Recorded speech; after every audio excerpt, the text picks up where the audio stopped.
அன்பிற்கினிய சகோதர சகோதரிகளே, அகிலத்தின் அதிபதியான இறைவனுடைய அமைதியும் கருணையும் நம் அனைவர் மீதும் பொழியட்டும் என்ற இந்த பிரார்த்தனையோடு, இஸ்ரேல் பாலஸ்தீனத்தின் காசா பகுதிகளில் 2 ஆண்டுகளுக்கும் மேலாக நடத்தி வந்த பெரும் போர் இன்று போர் நிறுத்தம் என்ற பெயரில் 107வது நாளை நாம் காணும் இந்த நொடி பொழுதில் நம் இதயங்கள் இன்னும் ஏன் பதறுகின்றன? நம் கண்கள் ஏன் இன்னும் ஆவலுடன் காத்திருக்கின்றன? ஏனெனில் காசாவின் மண்ணில் அமைதி என்ற முகமூடி அணிந்த ஒரு பேரதிர்ச்சி இன்னும் முடிவுறவில்லை. காசாவையும் அதை சுற்றியுள்ள பன்னாட்டு பகுதிகளையும் சுற்றி தினந்தோறும் எழும் புகை கூண்டுகள் உலகின் மௌனத்தை குத்திக் கொண்டிருக்கின்றன. நம்மில் பலருக்கும் தெரியும், மத்திய கிழக்கு என்று கொதிக்கிறது. இந்த நொடியிலும் ஈரானின் மீது அமெரிக்கா இஸ்ரேல் கூட்டு தாக்குதல் நடத்தலாம். இந்த தருணத்திலும் ஈரான் அதற்கு பதிலடி கொடுக்கலாம். இப்படி ஒரு தீப்பொறி வீசினால் அரபு உலகம் முழுவதும் எப்படியான நெருப்பை சிக்கும் என்ற கொடிய கேள்விகள் விடியற்ற ஊசலாக ஆடிக்கொண்டிருக்கின்றன. இந்த சூதான பதற்றமான சூழ்நிலையில் நடுவைத்தான் நாம் நாள்தோறும் சாட்சிகளாக இருக்கிறோம். பகுதி 1. காசா மேற்கு கரை தொடரும் துயரத்தின் எல்லைகள். இந்த முடிவில்லா பதற்றத்தின் இடையே இன்றைய முதல் செய்தி வலியுடன் தொடங்குகிறது. மேற்கு கரை பகுதியில் ரமல்லா உள்ளிட்ட பல நகரங்களில் இஸ்ரேலிய ஆக்கிரமிப்பு படைகள் கடுமையான எல்லை மீறல் தாக்குதல்களை தொடர்ந்து நடத்தி கொண்டிருக்கின்றன. பாதுகாப்பற்ற நிராயுத பாணியான பாலஸ்தீன மக்கள் மீதான இந்த தாக்குதல்களில் இன்று மட்டும் 43 பேர் அநியாயமாக கைது செய்யப்பட்டுள்ளனர். 3 பேர் உயிரிழந்து ஷஹீதாக இருக்கிறார்கள். அதே நேரம் குடியேறிகள் என்று அழைக்கப்படும் இஸ்ரேலியர்கள் பாலஸ்தீனியர்களின் நிலங்களையும் வீடுகளையும் பறித்துக் கொண்டே இருக்கிறார்கள். Al Jazeera, Wafa news agency உள்ளிட்ட பன்னாட்டு ஊடகங்கள் இந்த வழியை உலகின் முன்னால் வைத்துக் கொண்டிருக்கின்றன. காசாவுக்குள் எல்லை மீறிய வான் தாக்குதல்கள் மீண்டும் நடந்தேறின. 4 அப்பாவி மக்கள் உயிரிழந்து ஷஹீதானார்கள். 3 பேர் காயமடைந்து வேதனை கொடுத்துக் கொண்டிருக்கிறார்கள். இதுவும் அல் ஜசீராவின் செய்திதான். இப்படி ஒரு வேதனை சூழலில் தான் பாலஸ்தீன விடுதலை அமைப்பின் PLO இராணுவ பிரிவின் புதிய செய்தி தொடர்பாளர் ஒரு முக்கிய அறிவிப்பை வெளியிட்டார். அவர் கூறியதாவது: காசாவுக்கான முதல் கட்ட அமைதி ஒப்பந்தத்தின்படி கைதி பரிமாற்றத்தின் அனைத்து பகுதிகளையும் நாங்கள் முடித்துவிட்டோம். கடைசி கைதியின் உடலை மட்டுமே தேடிக் கொண்டிருந்தோம். அவருடைய உடல் இஸ்ரேலின் கட்டுப்பாட்டில் இருக்கும் வடக்கு காசாவில் இருப்பது தெரிய வந்தது. அதை எடுக்க இஸ்ரேல் அனுமதிக்காத நிலையில் மத்தியஸ்தர்கள் வழியாக இஸ்ரேலிடம் துல்லியமான இடத்தை வழங்கினோம். நாங்கள் சொன்ன இடத்திலேயே அவர்கள் பிணத்தை கண்டறிந்தனர். எனவே முதல் கட்ட அமைதி ஒப்பந்தம் நிறைவடைகிறது.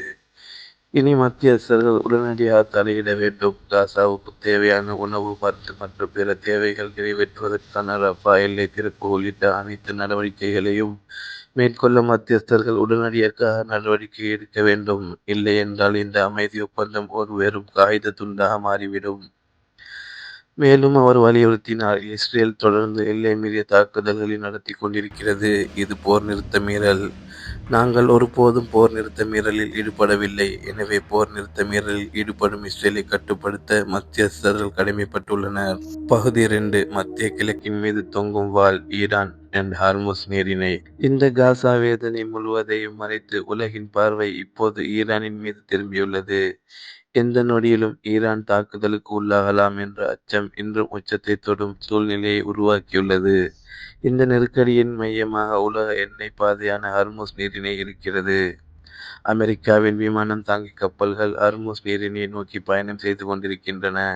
குறிப்பாக ஓமான் வளைகுடாவில் அமெரிக்க கப்பல்கள் நிறுத்தப்பட்டுள்ளன. சீன கடலில் இருந்து இந்திய கடலை நோக்கி கூடுதல் கப்பல்கள் வருவதாக செய்திகள் வெளியாகின்றன.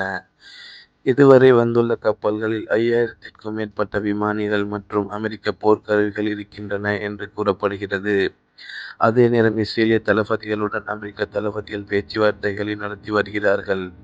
எந்த தருணத்திலும் ஈரான் இலக்காக்கப்படலாம் என்ற பயம் மத்திய கிழக்கின் வானில் படர்ந்திருக்கிறது. ஹர்முஸ் நீரிணை ஏன் இவ்வளவு முக்கியமானது? பாரசீக வளைகுடாவில் 6 அரபு நாடுகள் உள்ளன. இப்பகுதியிலுள்ள அனைத்து அரபு நாடுகளிலும் அமெரிக்காவின் இராணுவ தளங்கள் உள்ளன. இந்த தளங்களை நோக்கி ஈரானின் ஏவுகணைகள் திருப்பப்பட்டிருக்கின்றன என்பதால் ஹர்முஸ் நீரிணை ஒரு வெடிக்கும் பீரங்கியாக மாறியுள்ளது. சவுதி அரேபியாவுக்கும் ஈரானுக்கும் இடையேயான இந்த கடற்பரப்பு 936 கிலோமீட்டர் நீளமானது. ஆனால் எண்ணெய் தொட்டி கப்பல்கள் செல்லக்கூடிய ஆழமான பகுதி வெறும் 53 கிலோமீட்டர் மட்டுமே. இந்த முக்கிய பகுதியை முழுமையாக கட்டுப்படுத்துபவர்கள் யார்? ஈரான் தான். எனவே ஹார்முஸ் நீரிணை இன்று போரின் ஒரு முக்கிய முன்னணியாக மாறிவிட்டது. பகுதி 3. ஈரான் மீதான தாக்குதல்கள், திட்டங்கள், உயிரிழப்பு பட்டியல். இஸ்ரேலின் முக்கிய செய்தித்தாள்களில் ஒன்றான இஸ்ரேல் ஹயோம் இன்றைக்கு மிக முக்கியமான தகவல்களை வெளியிட்டுள்ளது. அதன்படி ஈரானை தாக்குவதற்கான அமெரிக்காவின் இலக்குகள் தயாராகிவிட்டன. ஆனால் இலக்குகள் தெளிவற்றவையாக வைக்கப்பட்டுள்ளன. எங்கெல்லாம் தாக்குவது என்பதை வெளிப்படையாக சொல்லாமல் இருக்கிறார்கள். ஏன்? ஈரான் அதற்கு தயாராகாமல் இருக்க வேண்டும் என்பதற்காக. இதே செய்தித்தாள் மேலும் ஒரு கடுமையான செய்தியை வெளியிடுகிறது. அதாவது ட்ரம்ப் நிர்வாகத்தின் மனப்பாங்கு இனிமேல் ஈரானை திருத்துவது அல்ல. ஈரானியர் திருந்த மாட்டார் என்பதில் உறுதியாக உள்ளனர். திருந்த மாட்டார் என்றால் என்ன பொருள்? அமெரிக்காவுக்கு சரணடைய மாட்டார். அமெரிக்கா சொல்வதை கேட்டு தங்களது பெட்ரோலியத்தை விற்று நீதான் உலகில் பெரியவன் என்று சொல்லி ஏற்றுக்கொள்ளும் மனப்பக்குவம் ஈரானியர்களிடம் இல்லை. எனவே ஈரானியர்களோடு இனி பேச்சுவார்த்தை நடத்தியதையும் காண முடியாது. ஆகையால் ஈரானியர்களை தாக்குவதுதான் வழி என்பதில் அமெரிக்க உயர்மட்ட முடிவுக்கு வந்துவிட்டது. ஆனால் இது ஒரு பரந்துபட்ட போர் அல்ல. முக்கிய தலைவர்களை தாக்கி ஈரானை கட்டுப்பாட்டுக்குள் கொண்டு வருவதே இலக்கு என இஸ்ரேல் ஹயோம் கூறுகிறது. அந்த தாக்குதலின் உயர் இலக்கு பட்டியலில் யார் யார் உள்ளனர்? நம்பர் 1. Ayatollah Ali Khamenei. ஈரானின் உச்ச ஆன்மீக தலைவர். ஈரானின் அணு ஆயுத திட்டம் உள்ளிட்ட முக்கியமான அனைத்து முடிவுகளையும் எடுப்பவர் இவரே. எனவே இவரே முதன்மை இலக்கு. 2வது, புதிய செய்தி தொடர்பாளர் குறிப்பிடும் புதிய இலக்கு. அயத்துல்லா அலி காமெனிக்கு பிறகு அடுத்த ஆன்மீக தலைவராக வரக்கூடியவர் மட்டுமல்லாமல் புரட்சிகர காவல் படையின் IRGC இராணுவ ஜெனரலாக இருப்பவரே வருவார் என தகவல் கிடைத்துள்ளது. இவரின் பெயர் முகமது பாக்பூர் என கூறப்படுகிறது. இவரும் இலக்கு பட்டியலில் உள்ளார். 3வது மட்ட உயர் பாதுகாப்பு அதிகாரிகள். உச்ச தலைவருக்கு விசுவாசமான பணியாளர்கள். முதல் தலைவர்கள் வரை உள்ள பெரிய வட்டத்தினரே இலக்குகளாக தேர்ந்தெடுக்கப்பட்டுள்ளனர்.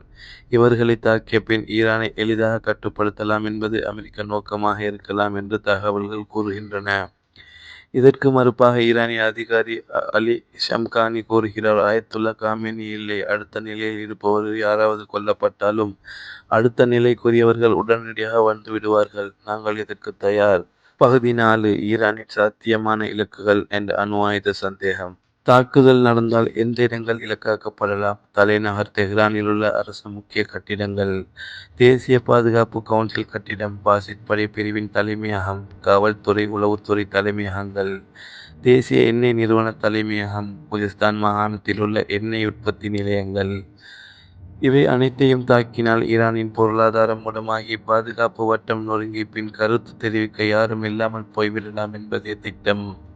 அதே சமயம் ஒரு அதிர்ச்சிகரமான தகவல்கள். வாஷிங்டன் டிசியை தளமாக கொண்ட அறிவியல் மற்றும் பன்னாட்டு பாதுகாப்பு நிறுவனம் ஒரு செயற்கைக்கோள் படத்தை வெளியிட்டு ஒரு கண்டுபிடிப்பை சுட்டிக்காட்டுகிறது. தெஹ்ரானில் இருந்து 32 கிலோமீட்டர் தென்கிழக்கில் உள்ள பாசின் இராணுவ தளத்தில் செறிவூட்டப்பட்ட யுரேனியம் பாதுகாக்கப்படுகிறது என்றும் அங்கேயே அணு ஆயுதம் தயாரிக்க தேவையான கட்டமைப்புகள் இருக்கலாம் என்றும் அவர்கள் கூறுகின்றனர். இதன் நடைமுறை அர்த்தம் என்ன?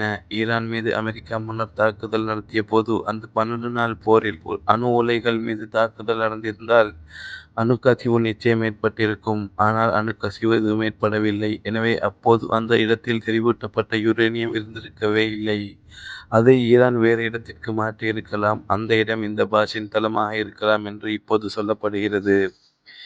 இது உண்மையா? அல்லது ஈராக்கை தாக்குவதற்கு முன் பெரிய ஆபத்தான ஆயுதம் இருக்கிறது என்று சொன்னதை போன்ற ஒரு பயமுறுத்தல் தந்திரமா என்பது கேள்விக்குறியே. ஆனால் ஈரான் தன்னை ஒரு பெரும் போருக்கு தயாராக்கிக் கொண்டிருப்பதும் அணு ஆயுத திட்டம் தொடர்பான செயல்பாடுகளை மேற்கொள்வதற்கான வாய்ப்புகளும் இருக்கின்றன. எனவே அன்பான சகோதரர்களே, இதுவே இன்றைய நிலை. காசாவின் அமைதி என்ற பெயரில் ஒரு புதிய பதற்றம் தொடர்கிறது. மேற்கு கரையில் பாலஸ்தீனியர்களின் வாழ்வும் நிலமும் தினந்தோறும் கொள்ளையடிக்கப்படுகின்றன. ஹர்முஸ் நீரிணை உலகப் போரின் தீப்பொறியாக மாறும் நிலையில் உள்ளது. ஈரான் மீதான தாக்குதல் வெறும் பேச்சு அல்ல, உயர் இலக்கு பட்டியல்களுடன் கூடிய ஒரு கோட்பாட்டு திட்டமாக உருவெடுத்திருக்கிறது. அரபு நாடுகள் என்ன செய்யும்? ஓமான் என்ன செய்யும்? யெமனில் உள்ள ஊதிகள் தயாராகி வருகிறார்கள். எந்த நொடியிலும் எதுவும் நடக்கலாம். இந்த நிலையில் நமது கடமை என்ன? தொடர்ந்து விழிப்பாக இருப்போம், உண்மையை தேடுவோம், மனித நேயத்தை கைவிடாமல் இருப்போம். பாலஸ்தீன சகோதரர்களின் துயரத்தை உலகம் மறந்துவிடக் கூடாது. அவர்களின் சுதந்திரத்திற்கான நியாயமான போராட்டத்தை ஆதரிப்பது நம் கடமை. பாலஸ்தீனம் வெற்றி பெற வேண்டும், பாலஸ்தீனம் சுதந்திரம் அடைய வேண்டும், பாலஸ்தீன மக்கள் நிம்மதியானவர்களாக மாற வேண்டும், வாழ வேண்டும் என்கிற உயரிய பிரார்த்தனைகளோடு பாலஸ்தீன மக்களுக்காக தொடர்ந்தும் ஜனநாயக ரீதியாக குரல் எழுப்புவோமாக. இறைவனின் அமைதியும் கருணையும் பாலஸ்தீன மக்கள் மீதும் உலகின் அனைத்து அமைதி விரும்பும் மக்கள் மீதும் பொழியட்டும்.